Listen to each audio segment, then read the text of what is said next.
Muy buenas noches, bienvenidos una vez más a esta presentación del ciclo Ex Libris que coordina la catedrática Rosi de la Universidad de Durham. Welcome to Instituto Cervantes Manchester and Leeds YouTube channel. And first of all, I would like to extend a warm welcome to our guests and also by extension the authors of the book that we are launching tonight. Labanyi, who is professor of Emerita of Spanish at the New York University. Luisa Elena Delgado, professor of Spanish, criticism and interpretive theory and gender and women's studies at the University of Illinois at Urbana-Champaign. And also the authors of the book, the other authors, Helena Buffery, who is senior lecturer in the Department of Spanish, Portuguese, and Latin American Studies at the University College in Cork in Ireland.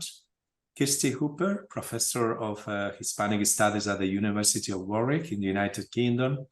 And María José Olaziregi, who is professor in the Department of Linguistic and Basque Studies at the University of El País Vasco.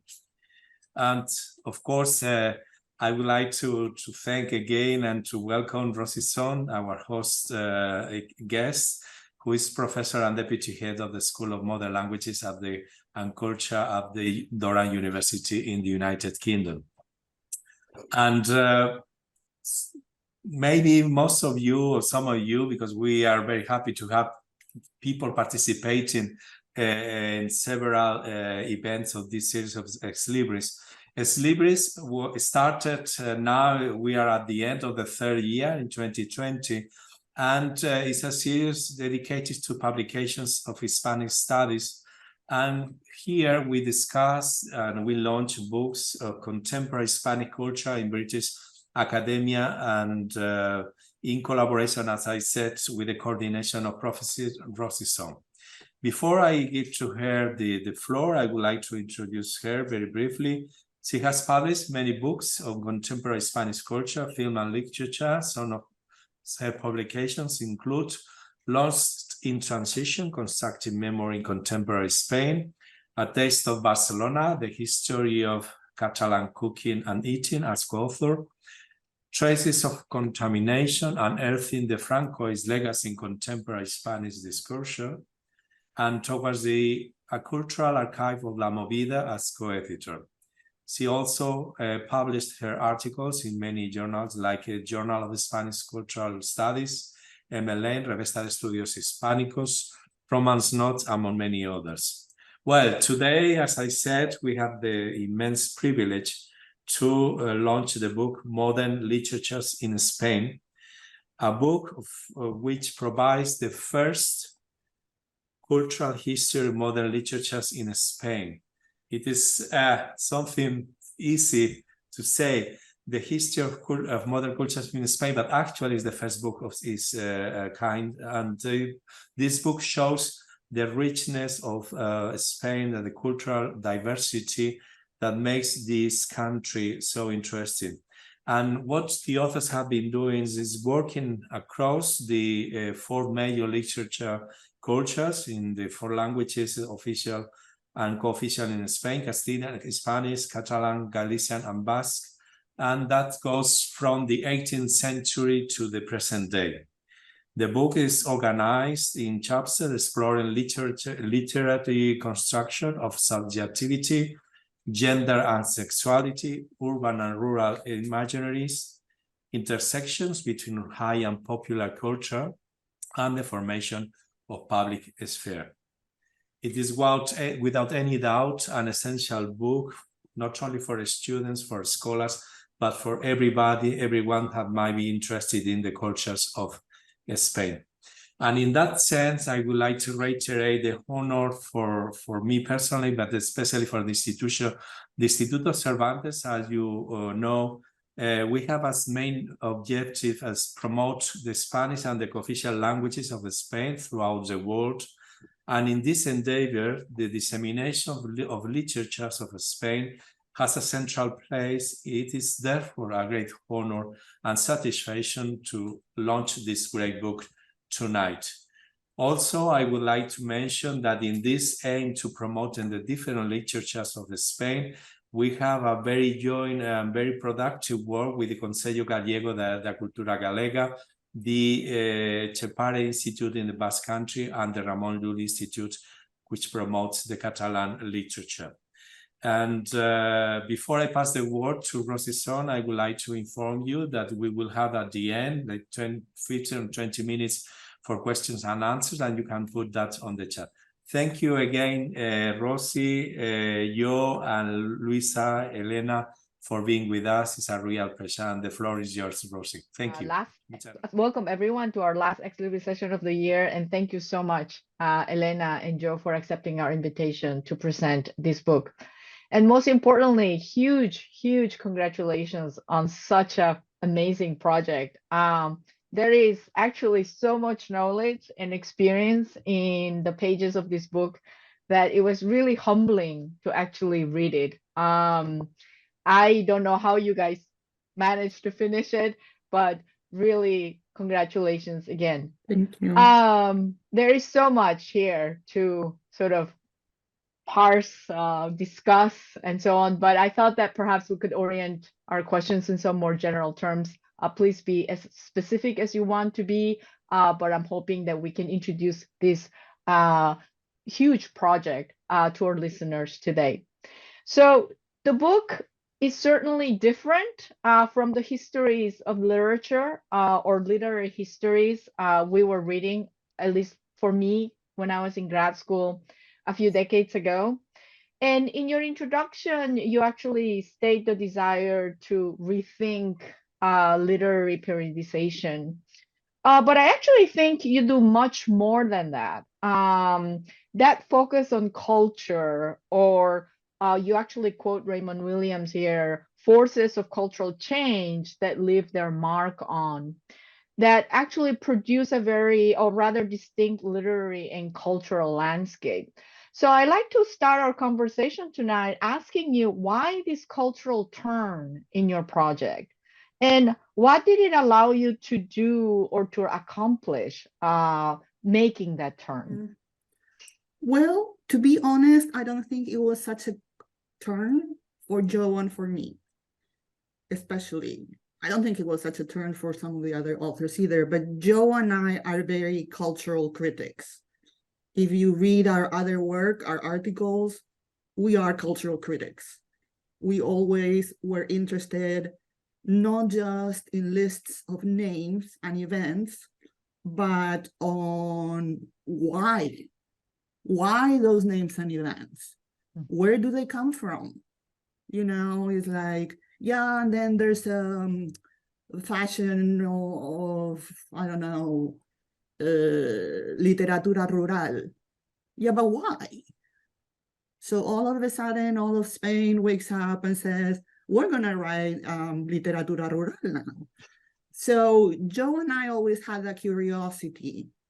And like I said, we're very like Raymond Williams fans, and we were interested in what years ago, and in a different context, it would have been called intellectual history, except we are not interested in intellectual history.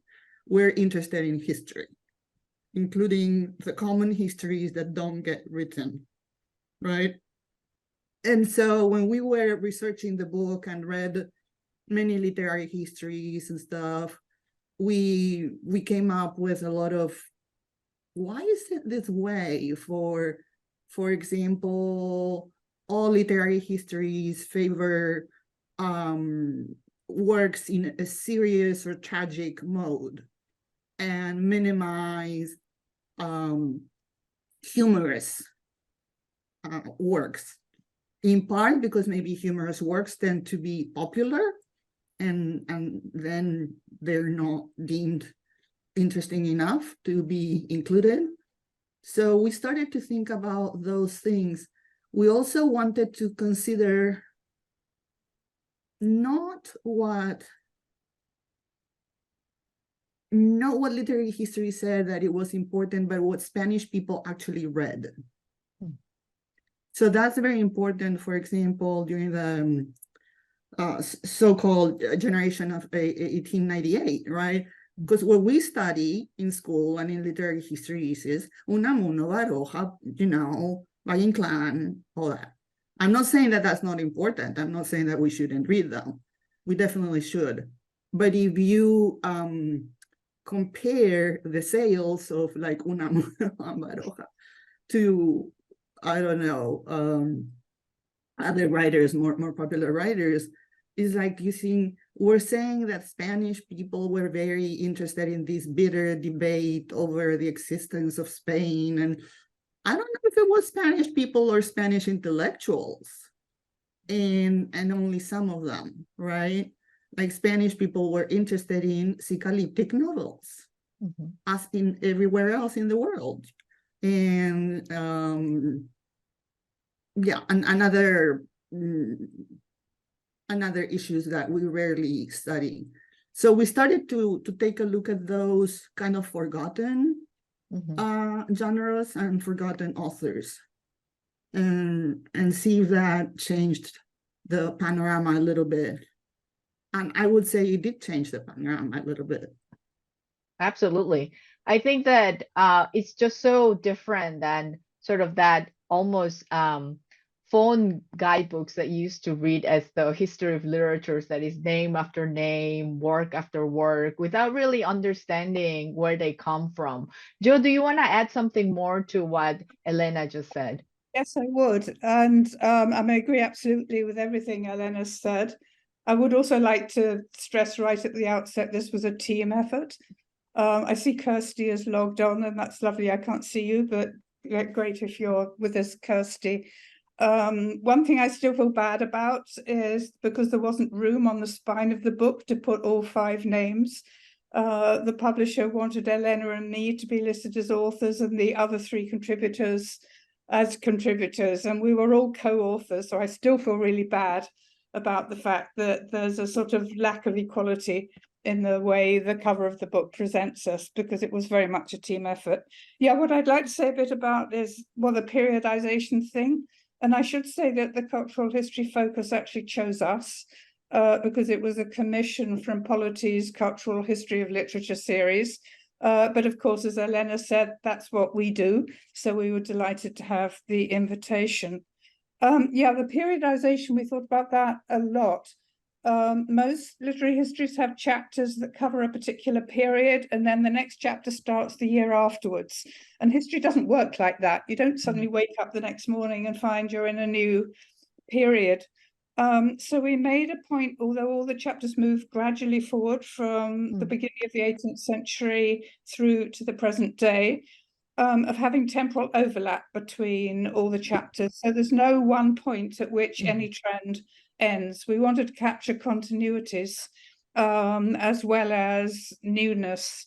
And although we talk quite a lot about the relationship of Spain to modernity, we also didn't want to present literary history as a story of progress.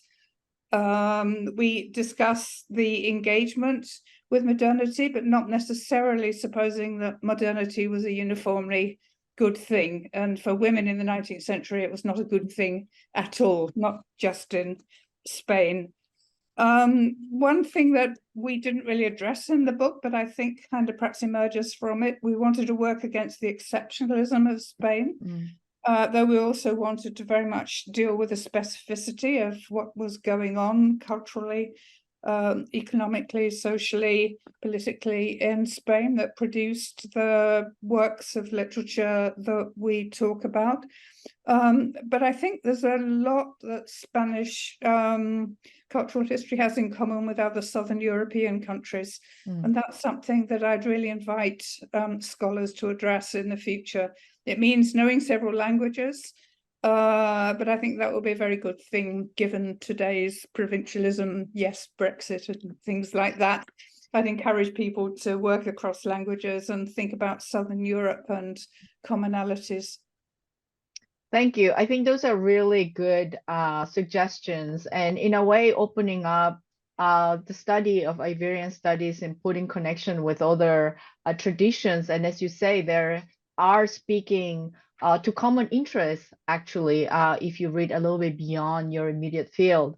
But the logistics of such a work, I mean, even in your book, even if you didn't, it's mainly focused in Spain, you are putting in conversation almost 3 different literary traditions of its own as well. So the logistics of this project must have been quite complicated.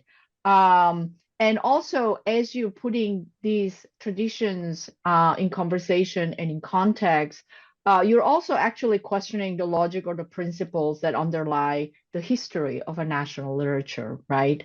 And actually, you do a lot to undo sort of this use of generación or the generations, like how arbitrary it could be in sort of in that way that we categorize or try to divide to sort of pass or teach information. But one of my questions that I had was that, what was this experience like as you were writing and reading each other? Because I think that in your introduction, you do say that you were reading each other quite a bit because you was sort of trying to put together a big puzzle, right? So what did you learn from each other, you think, from your own collaborators or from their focus on their regional literatures or the different traditions, for example? What was sort of enriching in that process in your own scholarship or your own knowledge or your own practice of cultural criticism or literary studies? I mean, perhaps I could jump in quick and then pass the microphone to Elena, because I kind of initiated the kind of blueprint for it, and then we all, dug in and critiqued it and reworked it and reworked it and reworked it. It was really complicated. It took us an awful long time. The publishers were incredibly patient. But what we did was an incredibly detailed book prospectus where we all got together and agreed who was going to write which bit. And sometimes within a paragraph, more than one of us would write one bit, and then another of us would come in and write another bit that they were more competent to talk about. I learned the most amazing amount from doing it. I mean, I started teaching the 18th century, which I'd never taught before, because I got interested in Elena's discussion of that in her, I think, fantastic first chapter, where she deals with the 18th century. My knowledge of Basque literature was almost non-existent. So, I mean, I learned a vast amount from that. And one important thing we became aware of fairly late in the project, actually, when we started putting the bits and all the different languages together, was that timelines don't match for literatures in the 4 languages. And that really was a problem. We just had to say at the beginning of a chapter, okay, in this chapter, the timelines don't match, because there was no getting around it. They don't. And what we didn't want to do is the usual thing of having separate chapters on the different languages. So there are some chapters, particularly the early literature, just on Castilian. There are a couple which are on all the languages other than Castilian, but the vast majority of the chapters deal with more than one literature, sometimes all 4, sometimes 2, sometimes 3, whatever seemed to work for that particular topic, because the organization is thematic. We don't work with literary movements and things. We're interested in, well, the culture. Elena, I'm sure you've got things to say as well. No, I agree. Putting together all the different parts was really hard, but it worked because we had a very, very detailed perspective, like of what we wanted the book to be. Like we expected the book to be something, and so the other authors could look at it, read it, and go, I agree with this or I don't. And if they didn't, then they wouldn't necessarily write about that. But in general, they actually were in agreement, and we could come together with a similar vision, not necessarily similar conclusions, but similar vision. And that was very, very interesting, because as we come from different fields, it's like, oh, wow. For me, it was all like a discovery, because when you're reading things that you don't know about, that you think you know, but you don't, it was all a discovery. But I remember in particular, like when we got to the section on Galician literature in contemporary times, And I thought I knew a little bit about Galician literature because I read, and I was, oh, oh, they have this, they have that. And that made me literally think differently about the Castilian parts, like it's like, oh, and in Galician literature, this happens and that happens and that happens. So in that sense, that was very, very rewarding because I thought I knew a little bit, and as it turns out, I didn't know all that much. Also, I was both, we were impressed by all three of them. The thing is, we thought we were experts in, contemporary Spanish literatures, and that we had a reasonable amount of knowledge about them. And then we got these chapters by these incredibly talented three women who know so much. Well, you can see it, right, in what's written. What else is there to know? It was so amazing, and that is very rewarding and made us really want to continue with the project and go, well, perhaps we can finish it because we have these people on our side. Otherwise, I don't think this could have been finished. It's just, it would not be possible. But we had them on our side, luckily. And I think for me, the project changed the way I look at Spanish literature. So it's not that it changed the way I look at Catalan literature, Basque literature, that too, because I learned, but it made me rethink the way I think Spanish literature in many areas. Yeah, and I cannot think of anything better. Joe, yes. The Buffery was absolutely fantastic in that she really took it upon herself to see how the sections on the different literatures work together. And there were many instances where she would just pick up something that I'd written and say, if you look at that from the Catalan perspective, sorry, doesn't work. And so we had to go to the drawing board and think, and that was fantastic. Yeah. So it's something that we couldn't have done on our own, no matter how much we have worked. So just an anecdote, when we started this project many years ago, we had one male collaborator and then the three women. And the male collaborator was very good, very intelligent, very, very good. But he only was an expert in one of the literatures. I won't say which one, but it was in one. And the thing is, when we're trying to do this together, you need expertise in more than one of the literatures because you're putting together all these different strands.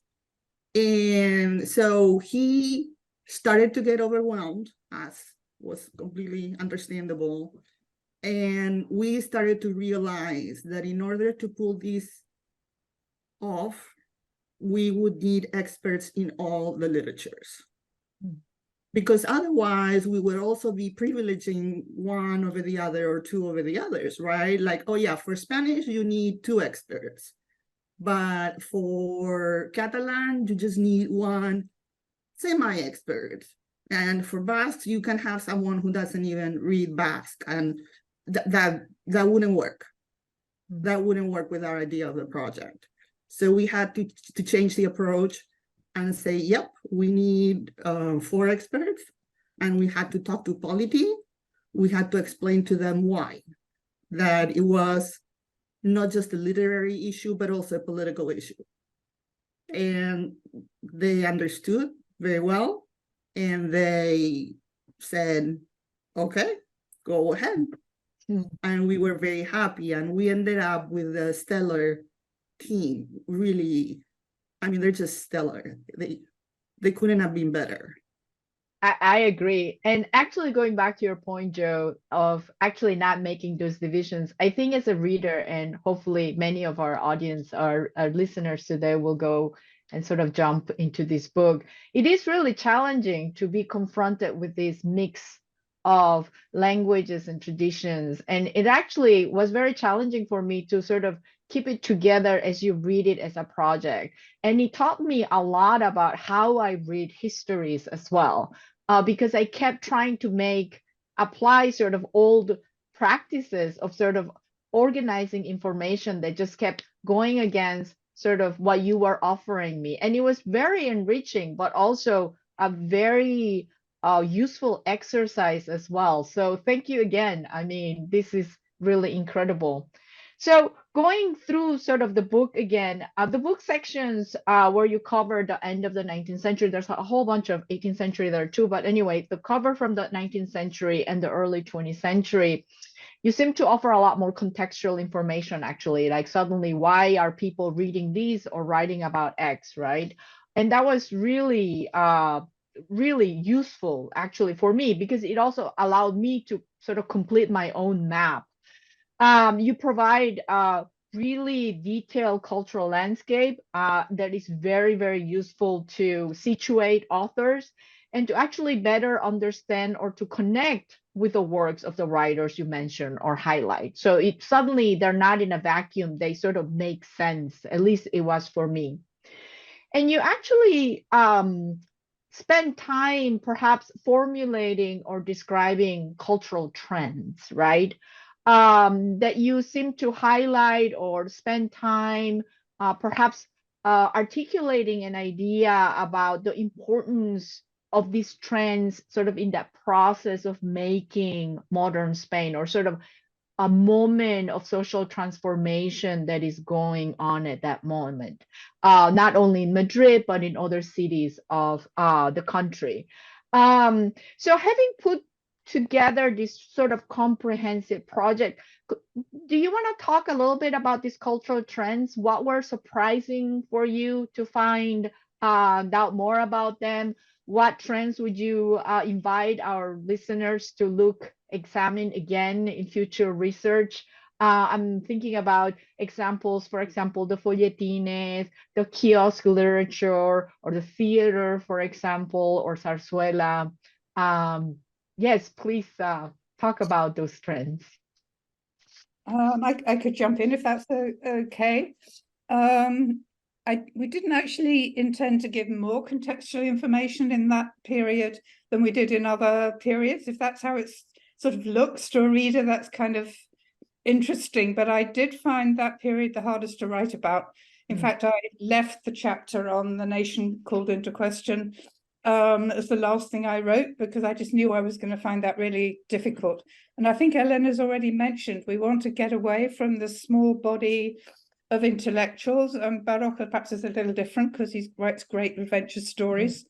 And maybe I think he's better at adventure stories probably than at anything else. But we were interested in looking at shifting relationships between the rural and the urban, shifting class relations, shifting habits of cultural consumption. I think that was really important. Who is reading for a start? Because most people weren't reading because they couldn't. What do they read? What kind of performance culture takes up people's leisure time? And as Elena said at the start, we wanted to get away from the canon, which consists in many cases of books that nobody read. In some cases in the 18th century, plays that weren't ever performed, and they're in the canon, which is kind of ridiculous. So it's kind of looking at shifts in cultural tastes. I mean, I love popular culture anyway. I'm convinced it's even more complex and contradictory than high culture, although that's maybe perhaps a bit of a polemical thing to say. But we do spend a lot of time on popular culture. I think Helena Buffery is really good. This is something that was new to me, on the role of popular theatre and popular magazines in Catalan in shaping nationalist sensibilities. And actually she does that especially well for literature in Valencian. And that's something I haven't mentioned yet, actually, that Elena made a point of covering for literature in Catalan, not just Catalonia, but Valencia, the Balearic Islands, and those Catalan-speaking parts of Aragon. And also María José discusses Basque literature in the French Basque country as well as the Spanish, because it would be totally arbitrary to separate them. They're part of a sort of continuum which works together. I don't know if we drew a straight line between popular culture and the development of regionalisms evolving into sub-state nationalisms exactly, but we wanted to put all of that out there in the pot, so to speak, and show that you need to have a really broad focus, a sort of encyclopedic focus, or Catholic with a little c focus. I think also we wanted to look at the big picture in a chronological sense as well, not have a focus on minute things that, okay, in these 5 years this happened, those 5 years that happened, but look at how, if you sort of step back a bit, you can see trends at a sort of bigger level that cross different kinds of literary production. And reading, it seems that those things that were happening were actually quite large in sort of audience, popularity, visibility, in ways that actually is quite surprising how invisible they are in sort of the more official, you know, sort of histories of literature that we learn from. Exactly. Yeah. Yeah. So speaking about sort of those histories that come out through this sort of cultural landscape, I was also struck by the similarities of some of the topics that are still relevant today. They seem to be quite still trendy. One of the things that I think it was covered was sort of this idea of the empty Spain, empty rural areas that are becoming empty. Do you detect other continuities that are particular to the literatures of Spain? Some lines that you like to see, that you trace yourself or see sort of moving on to the future as well? Elena, you're the contemporary literature person. I had no part in the last chapter. I am really, really bad on contemporary Spain. And Elena was responsible for what I think is a great last chapter. Well, I think what I wanted, one of my personal goals with this book was to show that Spanish literature was alive and well. Because many times when we teach courses in Spanish literature, you know, 19th century, 20th century, we go back we don't go back a lot, you know, like we end up teaching Unamuno, who I like, so I don't have a problem. But, or, you know, of course, then we go back to the literature of the transition and things like that. So the students get a set of problems that are interesting, but are not contemporary. And they compare that, for instance, to their classes in Latin American studies. And they go, oh, but that is more interesting because they, you know, they seem to be more connected to what's going on. And I thought, why don't we do that if we have all the same things? I mean, we have the same issues. So the issue with the España Vacía, I thought of that because I was, well, as you know, I'm always like researching nationalisms and this and that. And so there were people talking about La España Vacía, but only in certain areas of Spain, as if there were no España Vacías in other parts of Spain. So there are no España Vacías in Canarias. There's no España Vacía in, I don't know, Extremadura. So, you know, and it's like, why are we always dealing with certain locales and yeah, I don't know. So I started to think about that and said, well, why we should incorporate this into our reflection, because it is contemporary, but it also goes back a long time. So it goes back to, I don't know, like Beckett, you know, when he was looking for a place to write, or it does have a long trajectory. It's not that suddenly contemporary Spaniards discovered that half of Spain was empty. So I thought that would be a really good way of connecting the old and the new and the contemporary. And I was very happy to be able to include that, and I am, because I think it's one of the most important topics that we can study today. And it is related to, obviously, nationalisms, but also to climate change, to demographic changes, to a whole lot of things that are crucial for us, but also crucial for our students. And that's kind of what we wanted to do with the cultural emphasis. Why was I talking about this? I forgot. So this mod actually, I think what you just explained to me it rings so true in the book, because as you were putting together sort of the modern literature in Spain, and you knew you were reading perhaps of an earlier period, for me, it was very surprising how contemporary things felt. I'm a person that is very firmly based in contemporary Spain, Spanish literature, culture, and whatnot. But really reading, it really had a sense that a lot of these ideas that you're discussing, cultural trends, social transformations, are very relevant and continue today. As you said, Elena, about the España vacía, Exactly. why it favors certain places and not. So that's why I asked this question. I mean, what are some of these other things that you saw in sort of continuity, or what was surprising to see it again reverberate in contemporary Spanish, either literature or culture? Was that a question? So, yeah, go As ahead, a Jill. comment question, if you have wanted to add anything, sorry. I think Elena wanted to say something. No, but go ahead, Joe. Elena has a very dispersed mind today. No, I agree absolutely with everything you said. I'm really happy with what you said, Rosi, about reading on the earlier periods. It seemed very much like issues of today.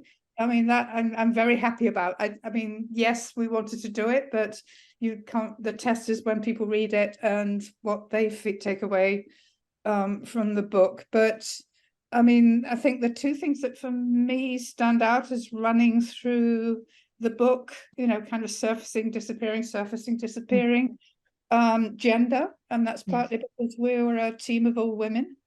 But I mean, so much of literature is love stories. You can't forget about gender. Or it might be there's so much, you should perhaps put it the other way around, because gender is such a central issue in the organization of societies. Therefore, you have so much literature is taken up with love stories, but you can't get away from it in all the periods. It's there in Elena's first chapter. She did the bit on the 18th century. I just did the bit tagged on at the end on romanticism. And then the relation between the urban and the rural. We have a chapter on that which covers the 1830s to the 1930s, as well as it being a major issue in Elena's final chapter. And of course, it looks different in the different periods, but that's also what's interesting. I think you've got the same issue, but the take on it's not the same, because different things are going on historically. Yes, and continuing on that question, actually, I want to leave plenty of time for our audience members to ask questions. So I'm going to just finish with this question while we give them time to either type up their questions or turn on their microphones and just jump in with a question. So talking about gender and talking about sort of these gaps that your project seems to fill in. So you're in constant, yes, you cannot recover every history or every story, but your project does an amazing job trying to fill these gaps. Names of experiences overlooked and forgotten writers and artists. You also highlight important topics for these literatures, right? Gender and sexuality, memory and forgetting, crisis and normalization, issues of diversity, and what you call a search of new paradigms. So what would you like your readers to take from these sort of forgotten histories, these gaps that you're filling in the project? And what should we learn from them, I guess? It would be great to hear actually from the authors and, you know, the brains behind this project. You jump in first, Elena, if you like. Well, for me, really, what would be the ultimate compliment is if people said, I thought I knew Spanish literature. I had read quite a bit on Spanish literature, and I have discovered a whole other side or different sides of Spanish literature. I have encountered a complexity and a richness that I didn't know was there, including the richness that comes in 4 different languages and, you know, all the other different trajectories. So it's not that you need to know everything. It's not that you need to understand everything that has happened in Galician and Basque literature.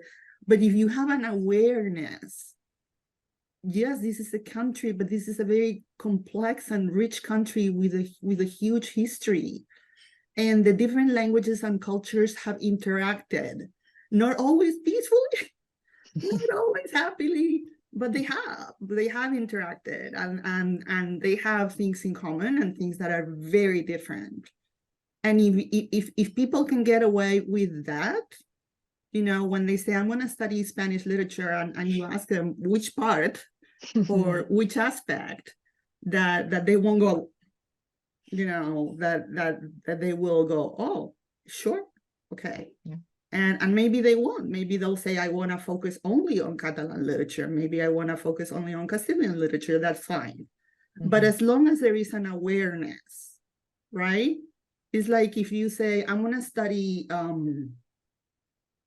British literature, but I only do English, or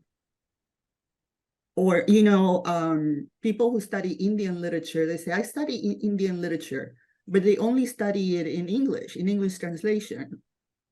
Well, there's an issue there, right?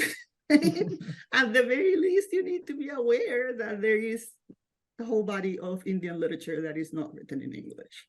Right. So I think if we could have created that awareness, or if someone said, you know, I read the chapter on Galician literature and I was struck by X, Y, and Z, that I think, to me, that would make me very, very happy, because that was one of the goals. Or I read the chapter on what is it? The chapter is the modern and the provincial or something. And I realized what was going on in the rest of Spain that wasn't Madrid or the cultural centers, and that people were reading Cicalipsis like crazy, and that like the serious Spanish authors were very worried, because it's like, where is Spain gonna go if people keep reading this trash? And the debates are very similar to debates we have now, you know, about cultural, you know, high culture or low culture. Yeah. And yeah, so I think, to me, that was very, very surprising, the discussions and the arguments. Is, you know, obviously they were also intertwined with arguments about the health of the nation. Right. Yeah. Right? The health of the nation has to be healthy, and in order to be healthy, it cannot have pornography. That's really, really bad. And in order to be healthy, it cannot have all these asuntos de sexuales, no? So, and those are very fascinating debates. It doesn't seem like they were from the 19th century. Right. Yeah. They seem very very contemporary. Absolutely. Yeah. And always sort of thinking forward. I think that you have accomplished that. This is such a humbling experience for me to read this book. I also thought that I knew something, and it turns out I don't know anything.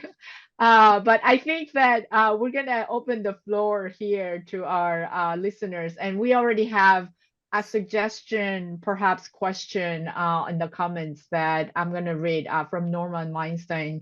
Might you consider creating a literary anthology for students that would follow your complex vision of the 4 worlds of Spanish literature?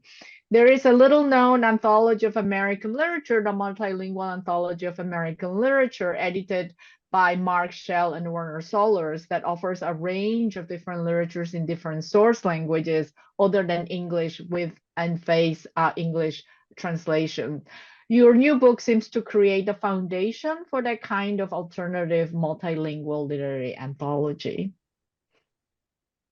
It's a great idea, but the first thing that occurs to me is I'm being retired for 3 years and I'm very happy. But I would love someone to do it.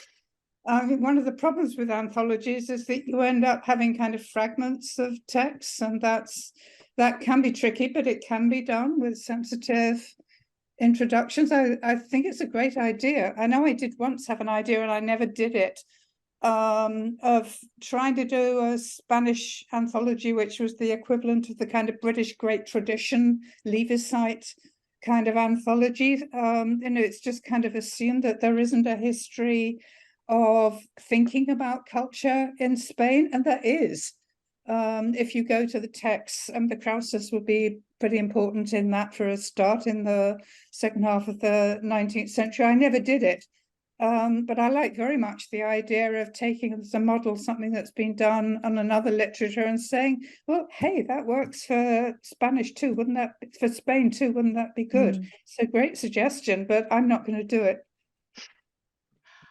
We have a couple more comments here. I think that people are very busy congratulating you on the book. We're a bit short on the questions.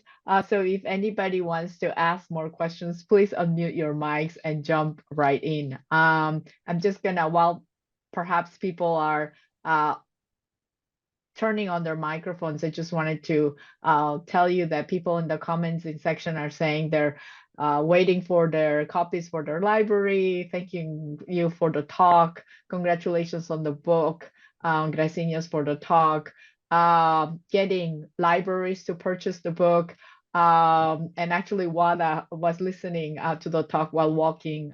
She says, watching accidentadamente from the Ateneo in Barcelona, so she sends her best. Yes, I mean, people were very, very happy to have you here to hear about this book.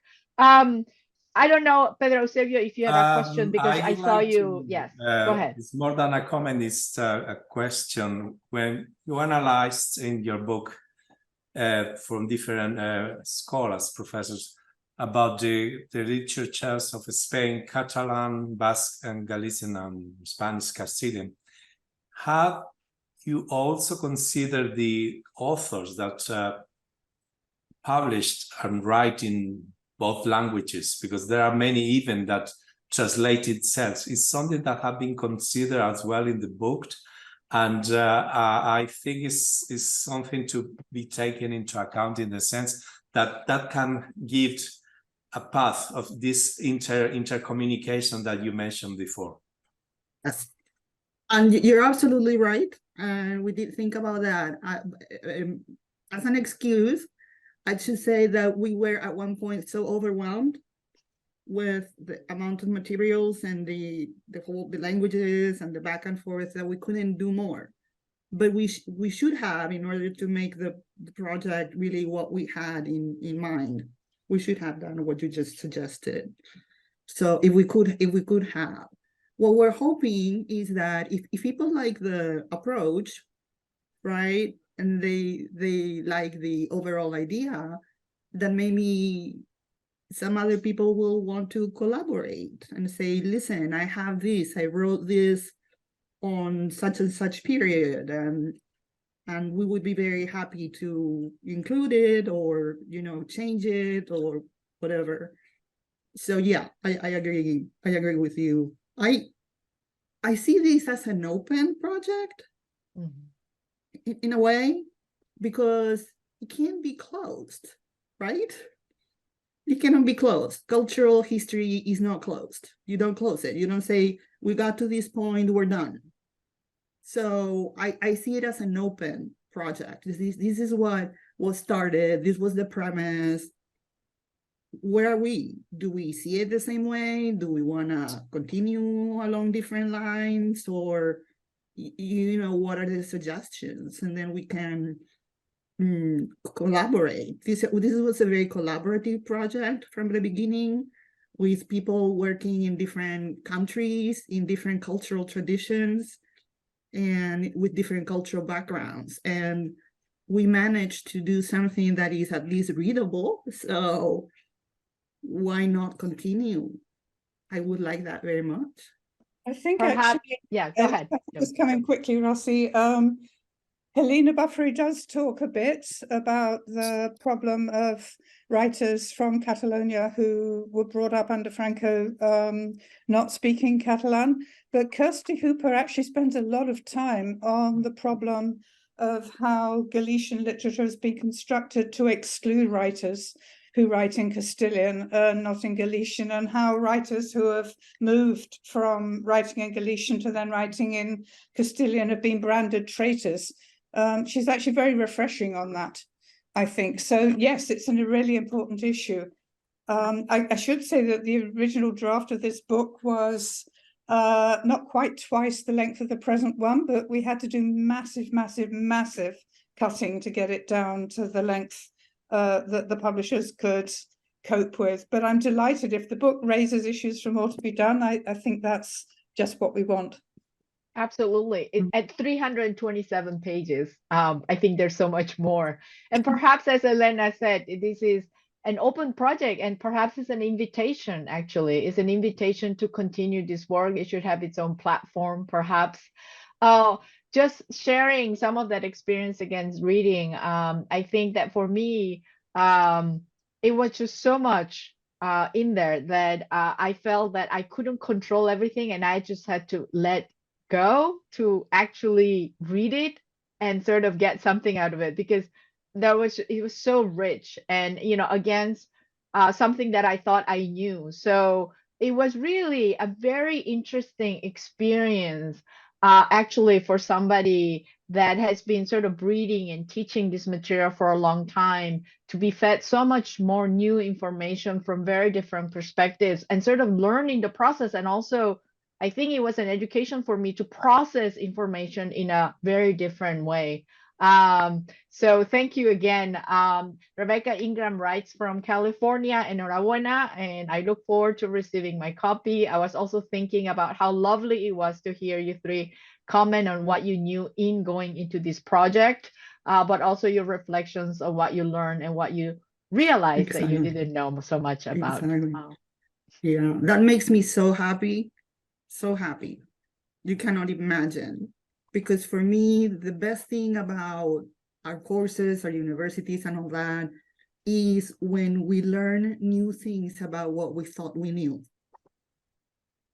And that is not just for literature, but also for life, right?